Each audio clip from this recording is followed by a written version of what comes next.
Vasco da Gama em Nova Iguaçu, no Maracanã. Torcedor vascaíno, as falas de Cláudio Castro, governador do estado do Rio de Janeiro, confirmando ontem à noite que o Maracanã estaria aberto para o segundo jogo das semifinais do Campeonato Carioca, indo contra Ferge, Consórcio e falas colocadas acima dele, deixaram o Vasco da Gama em Nova Iguaçu animados. E em reunião que aconteceu ontem, e em nota divulgada após essa reunião na madrugada, agora, desta quinta-feira, o Vasco confirmou que o desejo do Vasco da Gama e o desejo do Nova Iguaçu é levar esse jogo para o Maracanã. Há um limite, hoje até às 4 horas da tarde. É a data limite que o Nova Iguaçu tem, que é o mandante da partida, de entregar a Ferge o documento, levando o jogo para o Maracanã. Calma que ainda há chance de Vasco e Nova Iguaçu ser no estádio Mário Filho e não no Raulinho de Oliveira. A gente, é claro, vai falar sobre isso aqui. Além disso, vamos falar também sobre reforço no mercado. Marlon Freitas vem? Se não vir, tem um substituto? Já adianto, a resposta é sim. Gustavo Coiá pode estar pintando. Não agora, que a janela fechou, porém só no meio do ano. Vale a pena esperar? Deixa a sua opinião nos comentários. Além dessas, muitas outras informações nesse Acorda Vascão que chega movimentado, agitado, com muitas notícias para você, torcedor Cruz Maltino. Porém, vascaíno, antes de começar aqui esse vídeo, antes de deixar todos vocês muito bem informados sobre o nosso Cruz Maltino, como sempre faço aqui no canal, quero dar as boas-vindas, é claro, a todos vocês que estão chegando aqui pela primeira vez. Para quem ainda não me conhece, muito prazer, eu sou o Lucas e você está no canal do Gigante Vasco, o canal do torcedor vascaíno. E olha, Vascão, é o seguinte, Você que está aí do outro lado ainda não é um inscrito do nosso canal, vem agora mesmo aqui embaixo, onde tem essa palavrinha inscreva-se, tá vendo ela aqui, ó, logo abaixo do vídeo? É só apertar nela rápido, fácil, que você logo será um inscrito do nosso canal e a sua inscrição é de suma importância para o nosso crescimento. Então, se inscreva já no nosso canal, além disso, deixe aí também o seu like, o seu joinha, o seu gostei, como você preferir chamar, para ajudar o crescimento e a divulgação do nosso conteúdo. O canal do Gigante Vasco conta muito mesmo com o seu apoio para fazer com que nós aqui cheguemos a cada vez mais pessoas dentro da plataforma do YouTube. Tranquilo, Vascão? Vambora então, sem muita enrolação, fala logo de Vasco da Gama. A começar, é claro, aqui primeiramente, este Acorda Vascão, já falando sobre Maracanã. Pois ontem, quarta-feira, foi uma grande loucura, envolvendo esse estádio jornalista Mário Filho. E essa loucura começou a partir da Ferge, pois a Ferge, através do seu site oficial, divulgou o local e o horário da partida que estará acontecendo neste próximo domingo, segundo jogo das semifinais entre Vasco e Nova Iguaçu, para o estádio Raulinho de Oliveira, às 4 horas da tarde, mais conhecido apenas como Estádio da Cidadania, no caso o Estádio do Voltaço, o Estádio do Volta Redonda. Automaticamente, a partir dessa divulgação, houve grande revolta, porque o Vasco da Gama em si não entendeu o que fez com que Volta Redonda, o que fez com que Nova Iguaçu e Vasco, o jogo das semifinais do Campeonato Carioca, não viesse a ser realizado no Maracanã, mesmo diante de um desejo do Nova Iguaçu em mandar essa partida no estádio jornalista Mário Filho. Isso foi dito em diversos momentos pelo próprio presidente do Nova Iguaçu, O seu desejo foi expressado em mandar esse segundo jogo, o jogo de volta que tem o mando do Nova Iguaçu, dentro do Maracanã. A partir do momento em que o Vasco viu o local da partida, o Vasco se manifestou. E é aí que começou toda a confusão, pois o Vasco citou a dupla Fla-Flu como encastelados, clubes nobres, Foi praticamente isso que o Vasco da Gama quis dizer em nota oficial, até porque o Nova Iguaçu não conseguiu a liberação do Maracanã. O Nova Iguaçu solicitou na última segunda-feira um pedido para atuar no estádio jornalista Mário Filho, e até ontem ao meio-dia, que era o prazo determinado pela Ferge para divulgar aí o local da partida, o Flamengo e o Fluminense não haviam respondido ainda à equipe da Baixada Fluminense. Então, com isso, a Ferge determinou que o Nova Iguaçu determinasse um campo, determinasse uma praça. E diante, de acordo com informações que tivemos pelo Engenhão, o estádio Newton Santos ser um estádio com aluguel caro, o Nova Iguaçu preferiu utilizar o Raulinho de Oliveira, o estádio do Volta Redonda, no caso o estádio da Cidadania. Então, a partir disso, teve Vasco se posicionando contra o consórcio, teve também a Ferge evidenciando a situação, determinando e deixando bem claro que o consórcio não quis liberar. Teve também Nova Iguaçu se manifestando, colocando a culpa na Ferge, pois a Ferge cobrou do Nova Iguaçu um tempo, ali para definir o local que estaria acontecendo o segundo jogo das semifinais. Teve Maracanã também se posicionando e colocando a culpa na Ferge, e teve o governador Cláudio Castro, depois de tudo que aconteceu, também se manifestando através de um vídeo nas redes sociais, evidenciando que se o Vasco quiser jogar no Maracanã, vai atuar no estádio jornalista Mário Filho. E diante disso tudo, muitas pessoas ficaram na dúvida, né, sobre o que de fato aconteceu, e até muitas pessoas colocaram a culpa no Nova Iguaçu. Porque o que aconteceu? O Nova Iguaçu não teve a resposta do Maracanã. O Vasco, em determinado momento, quando pediu para atuar no Maracanã contra Cruzeiro, Sport, alguns jogos também do ano passado, o Vasco já ficou também sem ter uma resposta. Porém, o que o Vasco fez? Entrou na justiça. O Vasco levou a julgamento e a justiça determinou que a partida teria que ser no Maracanã, até porque o não tem esse veto, né? Não tem esse poder de veto para determinar quem joga ou não no estádio Jornalista Mário Filho. Nova Iguaçu poderia fazer isso? Sim, poderia. Porém, a informação que nós tivemos é que o Nova Iguaçu não teve o desejo de fazer isso. O presidente Jânio Moraes, que é o presidente do clube da Baixada Fluminense, tem ótima relação com o Flamengo, tem ótima relação com o Fluminense, e não tem lógica, até vejo sim e compreendo, o Nova Iguaçu entrar num processo judicial contra o Flamengo. O Nova Iguaçu entende que essa briga não é dele, mas deixou claro que não gostou de deixar de atuar no Maracanã. No último domingo, a renda, né, no caso de Vasco e Nova Iguaçu no Maracanã, foi de 3 milhões de reais. O público que circulou é em torno de 61 mil pessoas. O Nova Iguaçu colocou 500 mil no bolso, o Vasco colocou 500 mil no bolso, os outros 2 milhões foram divididos aí em gastos, federação, próprio consórcio pelo aluguel do Maracanã.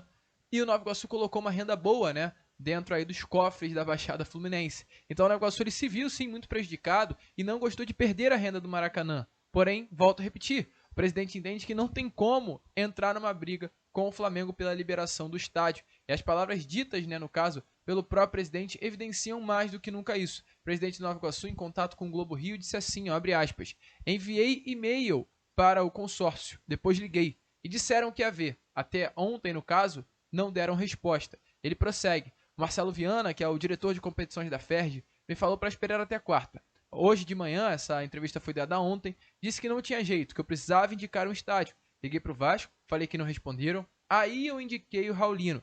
Tinha que marcar algum campo. O estádio Newton Santos do Botafogo também foi considerado como plano B, mas o Nova Iguaçu achou o aluguel caro e preferiu o Raulino de Oliveira. Então, o Nova Iguaçu não tinha escolha, torcedor. O Nova Iguaçu é uma equipe que não pode pagar um aluguel caro, como o do Newton Santos, principalmente, né? Uma equipe que não tem esse poder judicial para entrar nessa briga com o Flamengo.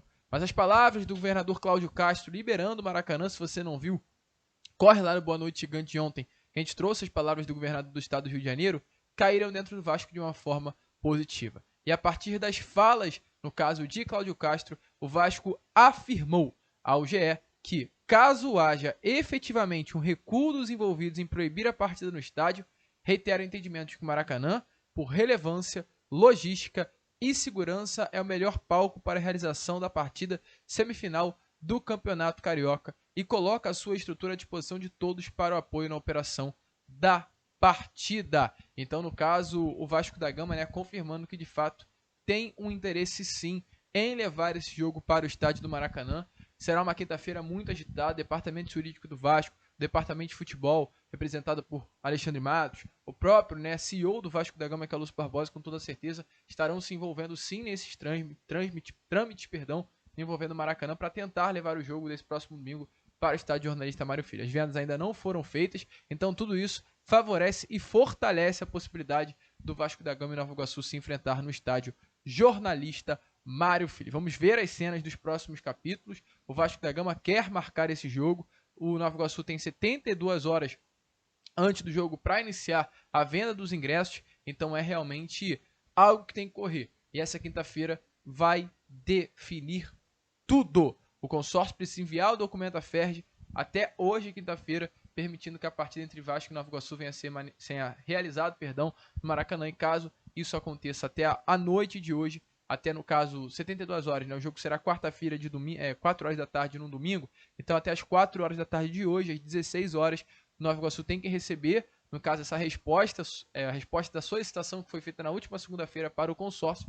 E caso o consórcio responda, Vasco e Nova Iguaçu será realizado no Maracanã. Então até as 4 horas da tarde de hoje teremos a definição de onde será esse segundo jogo das semifinais, mas há sim uma possibilidade de Vasco e Nova Iguaçu, segundo jogo, ser realizado no estádio Jornalista Mário Filho. Boa notícia, torcedor? Deixe a sua opinião aí, é claro, nos comentários e queremos ver, né? Tá tendo tanta briga pelo Maracanã, se for no Maraca mesmo, o torcedor vascaíno vai ter que fazer aquela linda festa, vai ter que locar as arquibancadas do Maracanã para apoiar o Vasco da Gama nas semifinais do Campeonato Estadual. Rapidinho, é o seguinte, olha, vascaíno, eu sei que A gente falou muito sobre o Maracanã aí e deixou essa parte para o final. Porque o que acontece? O Vasco informou agora há pouco, de madrugada, que houve uma reunião ontem durante toda a noite, houve uma reunião entre a diretoria do Vasco da Gama e a diretoria do Nova Iguaçu. E nesta reunião foi definido que, de fato, o objetivo, a prioridade de Vasco e Nova Iguaçu é levar esse segundo jogo para o Maracanã. Em nota, o Vasco diz assim, ó, em reunião há pouco, a oficial, no caso o Nova Iguaçu e o Vasco da Gama, reiteram o entendimento de jogar no Maracanã. Aguardam então o envio à FERJ pelo consórcio da autorização do uso do estádio, solicitada na manhã de última segunda-feira para a realização da partida e início urgente da venda de ingressos. Acreditamos esse ser o melhor para o futebol, para o Rio e para o próprio Maracanã. Então, confirmado aí, ó, tudo indica que esse Vasco e Nova Iguaçu possa ser realizado sim no Maraca. O clima tá tenso, a pressão tá forte para cima do consórcio e acho que vai ser um tiro no próprio pé, né, do Maracanã, do consórcio do Maracanã, da dupla Fla-Flu, não liberar esse jogo sendo no estádio Jornalista Mário Filho, probabilidade real. Ficar de olho que em breve teremos novidade e tudo isso você verá, claro, no Fala Gigante. Agora vamos seguir aqui com o vídeo, que ainda temos muitas informações a trazer, mas fique atento porque já pode ter vendas de ingressos abertas e domingo, se for no Maraca, vai ser de fato essa linda festa. Mas deixa aí a sua opinião nos comentários. Contra a boa equipe do Nova Iguaçu. Nova Iguaçu que inclusive ontem entrou em campo. Nova Iguaçu enfrentou a equipe do Internacional pelo jogo válido pela segunda fase da Copa do Brasil e não acabou passando, né? A comissão técnica, e olha, não tenho nada a ver com o Nova Iguaçu, mas eu acho que uma ideia errada, equivocada. Comissão técnica que hoje vem realizando um excelente trabalho sob o comando da equipe da Baixada Fluminense, resolveu mudar os planos, né? Uma equipe que poderia ganhar milhões com a competição milionária que é a Copa do Brasil, resolveu deixar a Copa do Brasil de lado em prol do Campeonato Carioca. Por quê? Porque nesse jogo que aconteceu ontem contra a equipe do Internacional lá no estádio Mané Garrincha, em Brasília, o Nova Iguaçu não foi com a equipe titular. A comissão técnica poupou os dois principais jogadores do elenco do Nova Iguaçu. O Carlinhos, que é aquele ponta direita que a gente trouxe a vocês, que está aí na mira do Vasco da Gama, no caso, perdão, o atacante, o camisa 9, e o Xandinho, esse sim, o ponta direita, o autor do gol de empate com o Vasco da Gama na partida deste último domingo. Então, Nova Iguaçu poupou dois dos seus principais jogadores. Há três jogadores principais do Nova Iguaçu: o Bill, que é o camisa 10, o Xandinho e o Carlinhos, que é o camisa 9. O Nova Iguaçu, desses três principais jogadores, poupou os dois melhores da equipe e automaticamente ficou uma equipe frágil principalmente ofensivamente. Não conseguiu vencer o Internacional na noite de ontem, perdeu pelo placar de 2-0. Foram três, inclusive, poupados, né? Os atacantes Xandinho e Carlinhos e o meia Albert. Então, realmente, o Nova Iguaçu indo com outras caras. Na noite de ontem foi eliminado, sinceramente não entendi. Não entendi o porquê o técnico do Nova Iguaçu teve essa ideia de poupar aí dois jogadores importantes para a equipe da Baixada Fluminense, tentando, né, e pensando principalmente em prol do Campeonato Carioca. É muita vontade de vencer o Vasco da Gama, muita vontade mesmo, né? Se classificar pela primeira vez, inclusive, para as finais do Campeonato Estadual. Mas enfim, deixou milhões aí de lado com a possibilidade de passar de fase, né, de uma classificação para o Internacional para focar no Cariocão. E agora o Vasco consegue sair um pouco na frente. Por quê? Porque hoje, né, o Vasco da Gama vai pegar o Nova Iguaçu no domingo cansado. O Nova Iguaçu ontem enfrentou a equipe do Internacional numa quarta-feira, terá hoje o seu retorno ao Rio de Janeiro apenas, não treina hoje, quinta-feira, vai a campo apenas na sexta e no sábado para enfrentar o Vasco no domingo. Então hoje, o Nova Iguaçu é uma equipe que vai estar cansada para a partida do próximo domingo. E o Vasco, diferente do Nova Iguaçu, tem toda essa semana cheia, livre, para treinar e se preparar para esse jogo decisivo. Deixa aí, é claro, a sua opinião nos comentários sobre o que você acha disso. E para fechar aqui o vídeo, quero falar com vocês sobre o caso Marlon Freitas. A gente falou ontem no Boa Noite Gigante, vou chegar um pouquinho mais perto para ter essa troca melhor com vocês. A gente ontem falou no Boa Noite Gigante sobre Marlon Freitas, vocês lembram? Caso não, dê uma olhada lá no Boa Noite Gigante. O que a gente falou sobre o Marlon Freitas é o seguinte: o Marlon hoje é um jogador que Ramon Dias quer para ter no elenco do Vasco da Gama. Você pode questionar se é bom ou ruim? Claro que pode. Ah, Lucas, eu não gosto do Marlon Freitas.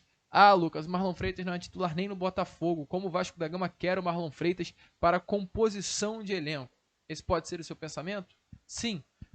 E o Marlon Freitas ontem entrou em campo. E a gente falou muito sobre essa partida do Botafogo na pré-Libertadores, que seria uma partida importante até para definir o futuro do Marlon Freitas. E o Marlon Freitas ontem entrou em campo com a camisa do Botafogo de titular. E foi um jogo em que o Botafogo conseguiu a classificação para a fase de grupos. Ou seja, o Marlon Freitas hoje é um atleta que pertence ao Botafogo e estará disputando, sim, a Copa Conmebol Libertadores a partir do dia 4 de abril. E por que esse jogo de ontem era importante para o que viesse a acontecer daqui para frente sobre as negociações com esse atleta? Porque é o seguinte, torcedor vascaíno.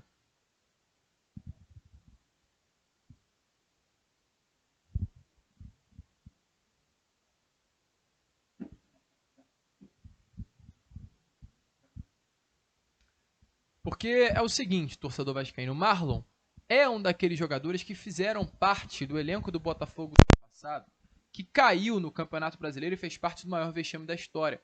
A gente falou muito sobre o Marlon e quando falamos sobre esse volante, a gente citou muito o exemplo de um alvo, né? O Marlon, o Tiquinho, o Gatito, o Marçal. Jogadores como esse, de calibre importante dentro do elenco alvinegro na última temporada, estão com alvos apontados para as suas costas. A qualquer deslize, o alvo será apontado e o alvo será ali atingido. E o Marlon é um desses nomes.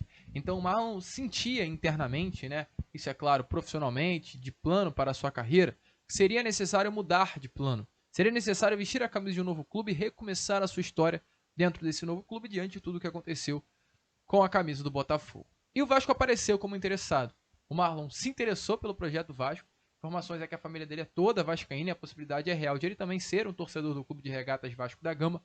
Porém, inicialmente, a proposta financeira do Vasco da Gama para o Botafogo não agradou. Por quê? Porque o Vasco fez uma proposta com empréstimo de opção de compra. Não é isso que o Botafogo quer. O Botafogo já precificou até o Marlon no mercado. O Botafogo quer uma venda e o máximo que pode acontecer é uma venda com um empréstimo, com obrigação de compra no final do contrato. O Vasco já está ciente disso. A informação que tivemos ontem, através do jornalista Lucas Pedrosa, é que o Vasco prepara sim uma oferta de empréstimo com obrigação de compra para o próximo dia 1º de abril. Marlon já sinalizou positivamente o interesse ao Vasco da Gama. O Botafogo não vai se desfazer fácil do atleta, essa é uma realidade. Mas o Botafogo já colocou ali na mesa o valor que quer por Marlon Freitas.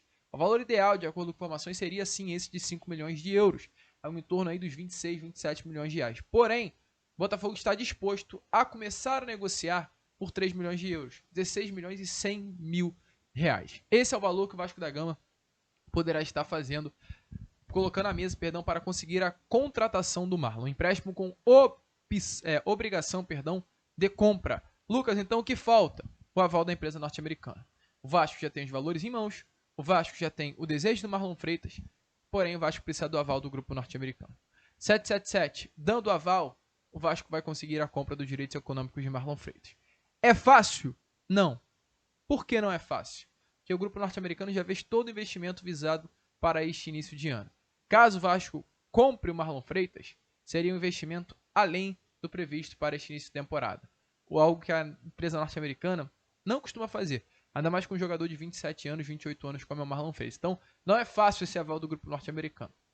As negociações já estão todas engatilhadas para o mês de abril. Mas não é fácil. E se o Vasco não conseguir fechar o Marlon, o que irá acontecer?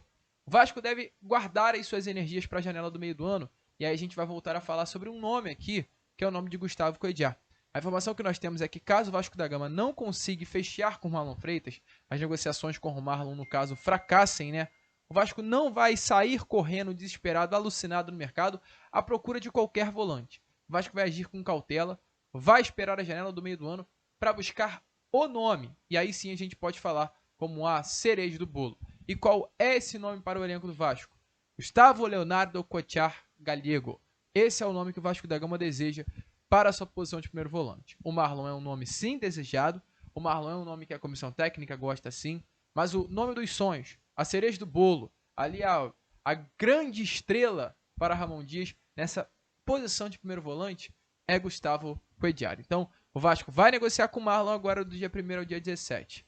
Se o grupo norte-americano não liberar, se o Botafogo fizer jogo duro, se der ruim, o Vasco vai para cima de Gustavo Coediar. O nome dele foi citado sim internamente, de acordo com informações do Lucas Pedrosa, como uma grande possibilidade de investimento para ser esse volante de impacto que o Vasco quer. O Vasco não quer qualquer jogador. O Vasco quer um volante de impacto. O Marlon Freitas é visto como esse volante de impacto. Se não conseguir fechar com ele, o Gustavo Coediar volta ao radar da diretoria do Vasco. Boa notícia, torcedor. Deixa a sua opinião nos comentários e, é claro, deixa aí, né? Se você fosse o Alexandre Matos, ia para cima do Marlon Freitas agora e contratava, ou esperava e só ia no meio da janela para trazer o Coediar? Deixa a sua opinião aí. A gente vai por aqui, hein? Esse foi o nosso Acorda Vascão, primeiro vídeo, né, desta quinta-feira. Voltaremos já pela parte da tarde com Fala Gigante, contando, é claro, sempre com a presença e o apoio de todos vocês. Vamos, se inscrevam, compartilhem. Como sempre falamos aqui, saudações vascaínas.